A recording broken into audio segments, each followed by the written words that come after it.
야, 둘째야. 왜 이번 달 생활비가 아직도 안 들어오냐? 날짜가 벌써 며칠이 지났는데 사람 피를 말려. 어? 여러분 안녕하십니까? 세상의 수많은 사연 속 숨겨진 인간의 민낯을 매섭게 파헤치고 함께 고민해보는 인생 비평 채널입니다. 방금 시어머니의 잔뜩 가시 돋친 목소리 들으셨습니까? 매달 제 살 깎아내듯 피땀 흘려보내는 거금을 고맙다는 말. 한마디 없이 당연한 권리인 양 빚독 촉하듯 윽박지르는 이 뻔뻔함.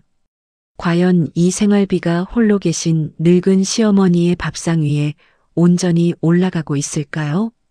오늘은 효도라는 신성한 이름 뒤에 가려진 은밀한 갈취의 실상과 이에 맞서 지혜롭고 치밀하게 금융 역습을 준비하는 한 며느리의 잔혹한 가족 잔혹사를 본격적으로 해부해 보겠습니다. 새벽 5시 펄펄 끓는 가마솥에서 뿜어져 나오는 허연 입김 같은 증기가 좁디 좁은 가게 주방을 가득 메웠다. 뜨겁다 못해 데일 것 같은 가마솥 앞에 서 있자니 무릎 마디마디가 욱신거리며 차가운 뼈바람이 스며드는 것 같았다. 벌써 15년째다. 남편과 함께 이 작은 뚝배기 국밥집을 일구며 손가락 끝이 다 갈라지도록 일해왔다. 하루라도 쉬면 무너질 것 같은 고단한 삶 속에서도 매달 25일만 되면 가슴 속에 시퍼런 멍이 드는 것만 같았다. 내 손으로 뼈 빠지게 번 돈 중에서 무려 달러 150달러만 원이라는 큰 돈을 시댁으로 송금하는 날이기 때문이다. 윤경아, 이번 달도 미안하다. 나 때문에 당신 손끝이 성할 날이 없네. 남편은 늘 미안함에 젖은 눈으로 내 눈치를 보며 기어들어가는 목소리로 속삭였다. 그 모습이 또 짠해서 나는 억지로 가슴속 응어리를 꾹꾹 눌러 담으며 입꼬리를 끌어올렸다. 괜찮아요. 다른 집도 다 부모님 모시고 사는데 며느리 도리이자 자식 도리잖아요. 우리가 조금만 더 부지런히 움직이면 돼요. 하지만 내 착한 마음의 대가는 늘 시퍼런 칼날이 되어 돌아왔다. 수화기 너머로 들려오는 시어머니의 날카로운 음성에는 내 노고에 대한 감사 따위는 눈을 씻고 찾아봐도 없었다. 도리어 내 가슴에 대못을 박는 소리가 비수처럼 날아와 꽂혔다. 어머니, 이번 달에 가게 야채 가격이 너무 올라서 정산이 조금 늦어졌어요. 오늘 밤 안에는 꼭 보내드릴게요. 아이고, 장사하는 년이 손 계산 하나 제대로 못해서 날짜를 이리 어기냐? 첫째, 동서가 말이야, 애 과외비 내야 한다고 어제부터 발을 동동 구르고 난리가 났어. 너 때문에 어미가 큰 며느리 앞에서 면목이 없어야겠냐? 얼른 입금해라, 얼른. 순간 귓가에서 웅성거리는 기분 나쁜 이명이 울리기 시작했다. 뜨거운 솥을 젓던 손끝이 덜덜 떨리며 멈추었다. 시어머니 입에서 튀어나온 첫째 동서의 과외비라는 단어가 머릿속에 깊게 박혀 얼어붙었다. 내가 보낸 생활비가 왜 큰동서의 아이 과외비 걱정으로 이어지는 걸까? 가슴뼈 밑바닥에서부터 스산한 한기가 스멀스멀 피어오르기 시작했다. 동서가 요새 뚝배기 국밥 팔아서 돈 좀 만지더니 아주 눈에 뵈는 게 없나 봐. 제삿날인데 이렇게 돈 몇 푼 가지고 쪼잔하게 굴어서 쓰겠어? 쯧쯧. 제사상이 차려지는 시댁 안방. 시큰둥한 표정으로 소파에 엎드려 곱게 네일아트를 한 손톱을 들여다보던 큰동서. 해란이 입을 삐죽이며 쏘아붙였다. 하루 종일 기름 냄새를 들이마시며 전을 부치고 나무를 묻히느라 허리가 동강날 것처럼 아파오는 내 몰골을 빤히 바라보면서 말이다. 온몸에서 진동하는 기름때 절인 냄새에 스스로가 초라해지는 기분인데 큰동서는 손가락 까딱 하나 하지 않으면서 도리어 큰 소리를 치고 있었다. 제사 비용은커녕 과일 한 상자조차 사오지 않은 사람이 바로 저 인간이었다. 형님, 쪼잔하다뇨. 제사 음식 재료비가 지난번보다 2배는 들었어요. 같이 분담하기로 하셨던 비용은 주셔야죠. 내가 아랫입술을 지그시 깨물며 간신히 목소리를 낮추어 다그치자 부엌에서 마늘을 다듬던 시어머니가 득달같이 달려나와 내 등을 매섭게 내리쳤다. 야 이년아, 동서부간의 그깟 돈 몇 푼 가지고 얼굴을 붉혀? 혜란이가 대치동 학원가로 조카 실어 나르느라 차 기름값도 없어서 허덕이는 거 뻔히 알면서 돈 좀 번다고 유세 떠냐? 등짝을 얻어맞은 자리보다 가슴속이 더 따갑고 아려왔다. 눈앞이 흐려지며 눈물이 핑 돌았지만 이 악물고 삼켜냈다. 시어머니는 큰 동서가 대형마트에서 대충 사온 3,000원짜리 식혜는 아이고 우리 큰 며느리가 어머니 목축이라고 귀한 걸 사왔네라며 입이 마르도록 칭찬하더니 내가 밤새도록 핏물을 빼고 고아 만든 한우 갈비찜은 당연하다는 듯 쳐다보지도 않았다. 심장이 누군가에게 사정없이 쥐어짜이는 듯한 극심한 통증에 숨이 턱턱 막혀왔다. 부엌 싱크대 모퉁이를 잡고 간신히 버티고 서서 고개를 드는데 거실 소파에 다리를 꼬고 앉은 큰 동서의 손목이 유난히 반짝였다. 굵직한 순금 체인에 백화점 로고가 선명하게 박힌 명품 브랜드의 참이 대롱대롱 매달려 있었다. 국밥 한 그릇에 몇천 원 남기는 장사를 하며 10년 동안 옷 한 벌 제대로 사입지 못한 내 처지와 너무나 대비되는 그 번쩍임이 내 가슴 속에 작은 의심의 불씨를 무섭게 지피기 시작했다. 어머니, 제가 보낸 생활비로 이 비싼 명품 가방 사신 거예요? 아니, 이게 왜 여기 있는 건데요? 허리가 끊어질 듯 아파 누워만 계신다는 시어머니의 다급한 전화를 받고 나는 장사하다 말고 땀방울을 훔치며 사골국을 한 솥 따려 시댁으로 한달음에 달려갔다. 하지만 정작 현관문을 열고 들어선 시댁의 풍경은 음산하다 못해 기괴했다. 부엌에 낡고 찌든 싱크대 문을 열어보니 곰팡이가 하얗게 슬어 퀴퀴한 냄새를 풍기는 반찬통, 몇 개와 유통기한이 한참 지난 인스턴트 국물팩만 덩그러니 굴러다니고 있었다.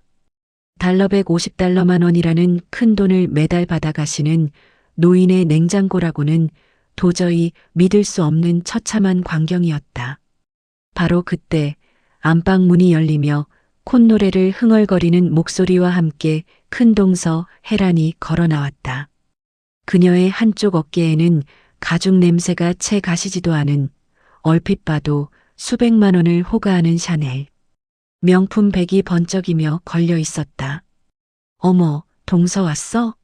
웬 사골국이야? 구질구질하게 그런 걸 다 끓여오고 그래. 큰 동서는 내 손에 들린 양은 냄비 속 사골국을 멸시하듯 바라보며 비아냥거렸다. 내 물음에 시어머니는 눈동자를 사방으로 굴리며 안절부절 못하더니 이내 내 시선을 피하며 횡설수설 변명을 늘어놓았다. 그게 말이다. 둘째 너는 맨날 장사하느라 바빠서 나를 챙기지도 못하잖냐.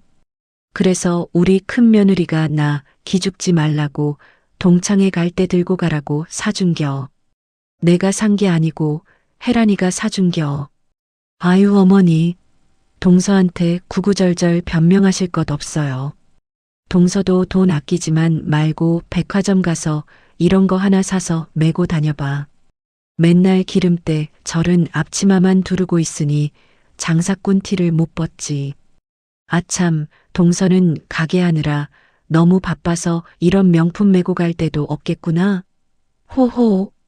가식적인 웃음소리가 온 집안을 흔들었다. 피가 거꾸로 솟구치다 못해 정수리 끝이 바짝 타들어가는 듯한 충격이 몰려왔다. 그 순간 나는 똑똑히 보았다. 시어머니가 방 안에서 큰동서에게 건네주려던 시어머니 명의의 은행. 주거래 통장과 그 위에 얹어진 빨간색 체크카드가 자연스럽게 큰동서의 명품 가방 속으로 미끄러져 들어가는 장면을 머릿속에서 퓨즈가 투둑하고 끊어지는 굉음이 들렸다. 귓가에는 심장 박동 소리가 쿵, 쿵 터질 듯이 울렸고 손끝은 차갑게 식어 사시나무 떨듯 바르르 떨렸다. 내가 15년 동안 뜨거운 가마솥 앞에서 뼈가 닳도록 일해 송금했던 그 피 같은 돈들이 시어머니의 입이 아니라 이 기생충 같은 인간들의 허영심을 채우는 젖줄이었다는 잔인한 진실이 내 온몸의 감각을 깨부수며 밀려왔다. 돈줄 한번 끊겨봐야 정신을 차리지. 내가 미쳤다고 또 보내. 여보, 나 이제 더는 그 인간들 피부치 대접 못하겠어. 가게 영업을 끝내고 불을 끈 어두컴컴한 호란, 뚝배기 씻어내는 주방의 서늘한 수돗물 소리 위로 내 목소리가 벼락처럼 내리쳤다. 시댁에서 목격한 그 찬란한 명품 가방과 큰 동서 가방 안으로 미끄러져 들어가던 시어머니의 체크카드 잔상이 내 가슴속을 시커먼 화염으로 태우고 있었다.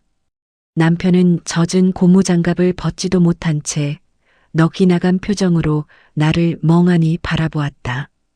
그의 어깨가 힘없이 밑으로 뚝 처졌다. 15년 동안 부모 형제라는 이름 하나로 참아왔던 세월의 무게가 그의 처진 눈꼬리에 고스란히 묻어났다. 어머니가 어떻게 나한테 그럴 수가 있냐? 당신 새벽부터 뼈마디 바스라지도록 번 돈인 거 뻔히 알면서 그 돈을 해란이 형수한테 다 퍼주고 있었다고? 남편의 목소리가 굵게 젖어 떨렸다. 배신감에 가슴이 갈갈이 찢어지는 것은 피를 나눈 아들인 남편 역시 마찬가지였다. 그의 떨리는 주먹을 바라보며 나는 이를 악물고 마음을 더 차갑고 단단하게 다잡았다. 여보, 울지 마. 우는 건 약해 빠진 인간들이나 하는 짓이야. 우리 당장 이번 달 달러 25달러일부터 생활비 딱 끊어. 그들이 그렇게 물고 빠는 큰아들 내외가 어머니를 얼마나 끔찍이 모시는지 똑똑히 지켜보자고. 매달 달러 25달러일만 되면 기계처럼 누르던 은행 앱 화면을 나는 들여다보지도 않았다. 가마솥에 불을 붙이고 펄펄 끓는 육수를 저으며 온전히 나를 위한 노동에만 몰두했다. 하루가 가고 이틀이 지났다. 머릿속에서는 언제 전화벨이 울릴까 쿵쾅거리는 긴장감이 맴돌았지만 기이할 정도로 시댁은 고요했다. 폭풍 전야의 음산한 정적 같은 사흘이 흘렀다. 그들은 분명 며칠만 더 기다리면 제풀에 꺾여 돈을 보낼 거라 믿고 잔머리를 굴리고 있을 터였다. 그리고 일주일째 되던 날 오후 마침내 내 앞치마 주머니 속 스마트폰이 요란하게 비명을 지르기 시작했다. 동서, 미쳤어? 왜 이번 달 어머니 생활비 안 보냈냐고. 사람이 말이야 장사 좀 돼서 돈독이 오르더니 이제 눈에 뵈는 게 없는 거야?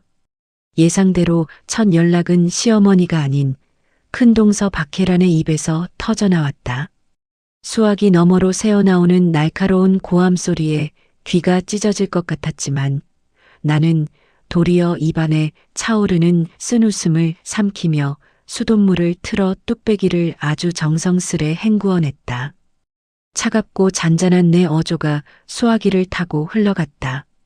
형님, 어머니 생활비인데 왜 형님이 전화를 해서 난리를 치세요? 돈이 안 들어왔으면 어머님이 전화를 하셔야지 왜 형님 목줄이 타들어가느냐고요. 내 단호하고 이성적인 반문에 큰동서는 당황한 듯 잠시 숨을 들이켜더니 이내 한층 더 표독스러운 소리로 악을 쓰기 시작했다. 어머니가 지금 몸이 아파서 말 한마디 못하고 끙끙 앓고 누워 계시니까 내가 대신 전화하는 거 아니야? 동서가 매달 주던 그 푼돈 안 보내서 지금 어머니가 밥 한 끼 제대로 못 자시고 굶고 계셔. 동서 천벌 받아, 천벌. 어머님이 굶으시는지 안 굶으시는지는 제가 직접 가서 뵐 테니 신경 끄세요. 그리고 돈이 필요하시면 어머님께 직접 저한테 전화하시라고 전해요. 형님이 중간에서 갚나라, 대추나라 할 일 아니니까요. 전화를 뚝 끊어버렸다. 가슴 밑바닥에서 뜨거운 열기가 고속도로처럼 솟구쳤다. 내 말이 끝나기가 무섭게 이번에는 시어머니의 번호가 화면에 떴다. 윤경아, 내가 어떻게 큰동서한테 전화를 그렇게 몰상식하게 끊을 수가 있냐? 내 생활비는 또 왜 안 보내고 사람 피를 말려? 큰애가 지금 대치동 과외비 때문에 사채라도 써야 할 판이라고 울고불고 난리인데 너 때문에 집안 풍비박산 나게 생겼다. 시어머니의 절규에 가까운 원망을 들으며 나는 확실하게 깨달았다. 시어머니의 통장과 카드를 쥐고 흔들던 실질적인 기생충은 큰동서 혜란이고 시어머니는 그저 그 기생충의 숙주이자 껍데기에 불과했다는 사실을 말이다. 나는 눈을 감고 내 15년 세월을 향해 소리 없는 조종을 울렸다. 이제 본격적인 반격을 위한 판을 짤 시간이었다. 내가 15년 동안 부어준 피 같은 돈 한 푼도 남김없이 다 털어낸다. 어머니, 저랑 은행 좀 가셔야겠어요. 다음 날 아침 일찍 나는 가게 문도 열지 않은 채 시댁으로 들어가 멍하니 누워있는 시어머니를 강제로 일으켜 세웠다. 어리둥절해하며 옷을 주섬주섬 챙겨 입는 시어머니의 손목을 낚아채듯 잡았다. 윤경아, 왜 이 아침부터 호들갑이냐? 돈 보냈냐? 돈보다 더 큰 일이 터졌어요, 어머니. 어제 은행에서 연락이 왔는데 어머니 계좌로 이상 거래가 감지됐대요. 보이스피싱 일당이 어머니 명의로 수천만 원짜리 대출을 받으려고 시도했다는데 이거 당장 안 막으면 어머니 길바닥에 나앉으세요. 내 서슬 퍼런 눈빛과 다급한 목소리에 겁을 먹은 시어머니는 얼굴이 하얗게 질려 내 뒤를 허겁지겁 따라 나섰다. 은행 창구에 시어머니를 앉혀두고 나는 보호자 자격으로 동행하여 지난 달러연치 입출금 거래 내역서와 체크카드 결제 승인 내역서 전부를 서류로 신청했다. 고객님, 달러연치 내역이라 양이 상당한데 정말 다 출력해 드릴까요? 네, 단 한 줄도 빠짐없이 전부 다 뽑아주세요. 잠시 후 둔중한 기계음과 함께 쏟아져 나온 두꺼운 종이 뭉치가 내 손에 쥐어졌다. 대기실 소파에 앉아 준비해간 노란색 형광펜을 집어들었다. 줄을 긋기 시작하자마자 소름 끼치는 진실이 내 눈앞에 펼쳐졌다.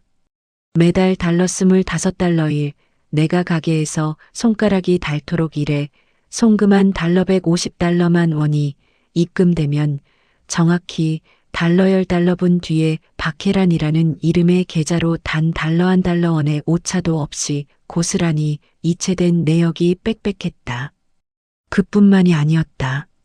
시어머니의 생활비 카드는 큰동서가 사는 대치동의 명품 뷰티숍, 백화점 가죽제품 매장, 심지어 입시 전문 학원가에서 매일같이 긁혀나가고 있었다.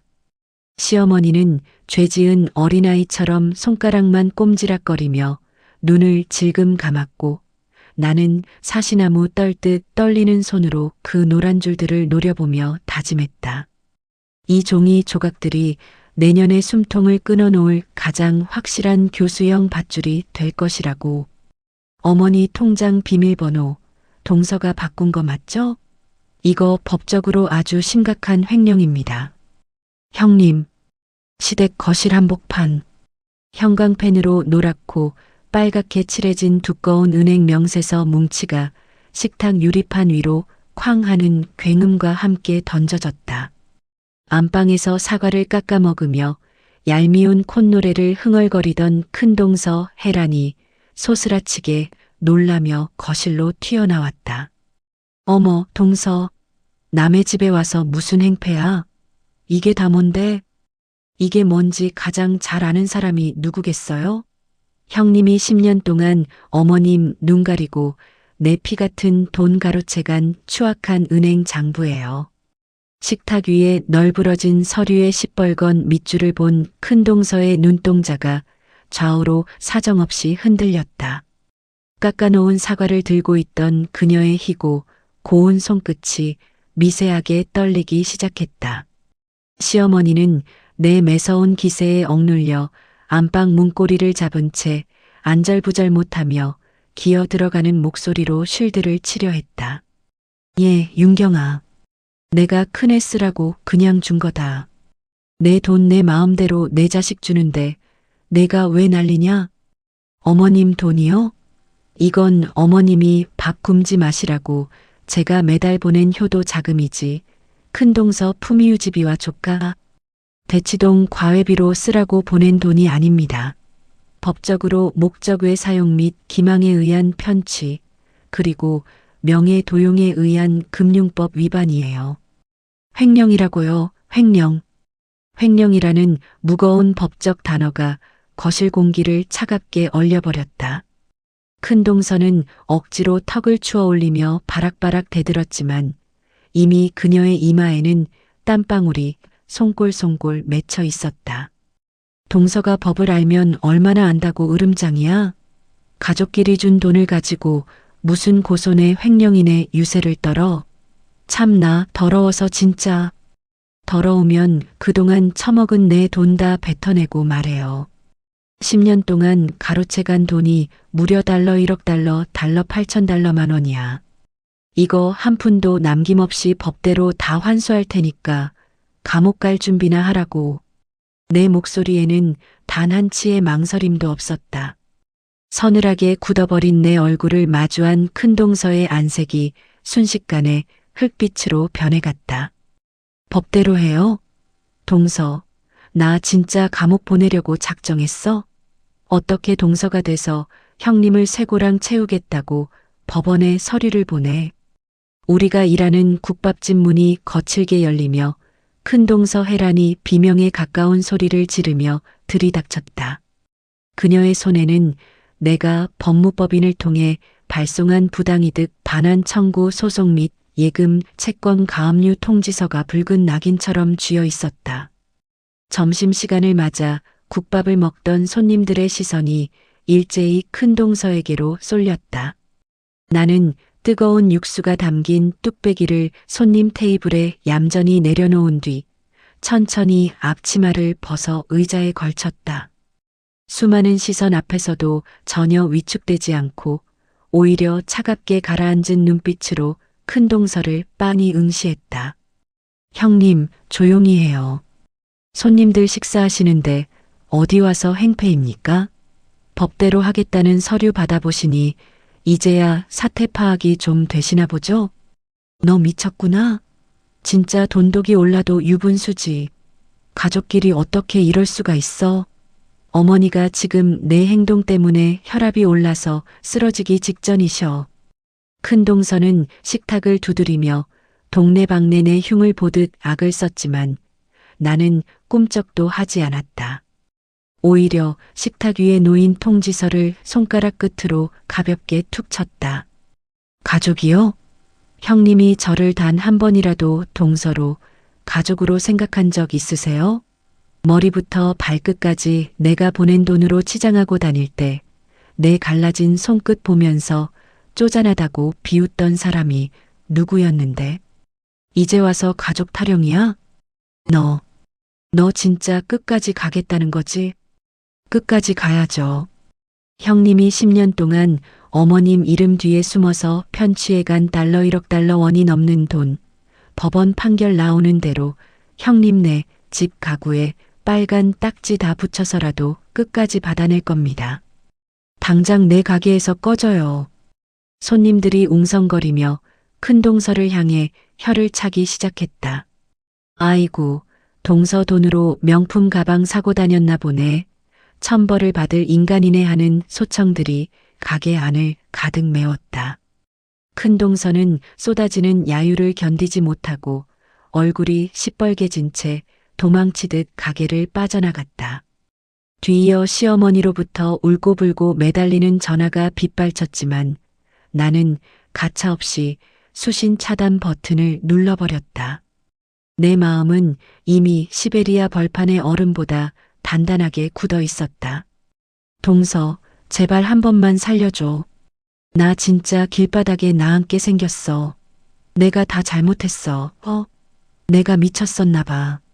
법원 조정실 앞 복도, 차갑고 딱딱한 벤치 위로 큰 동서 해란이 무릎을 털썩 꿇으며 내 바짓가랑이를 부여잡았다. 한 달 전에 기세등등하고 화려하던 대치동 사모님의 모습은 온데간데 없고 푸석하게 갈라진 머리칼과 화장기 없는 초췌한 안색이 그녀의 처참한 상황을 대변하고 있었다. 알고 보니 큰 동선의 집구석은 이미 썩은 동아줄 위에 매달려 있었던 터였다. 매달 고정적으로 들어오던 내 달러 150달러만 원을 담보로 무리하게 이금융권에서 대출을 받아 주식 투자를 감행했다가 반토막이 났고 예금 채권 가압류가 걸리면서 카드 돌려막기마저 완전히 막혀 신용불량자가 될 위기에 처해 있었다. 조카 역시 엄마의 허영심 때문에 대학 등록금이 연체되어 휴학계를 내야 하는 처지였다. 동서, 내가 그동안 동서 무시하고 은근히 기죽인 거 다 사죄할게. 제발 가압류만 풀어줘. 우리의 대학은 졸업시켜야 하잖아.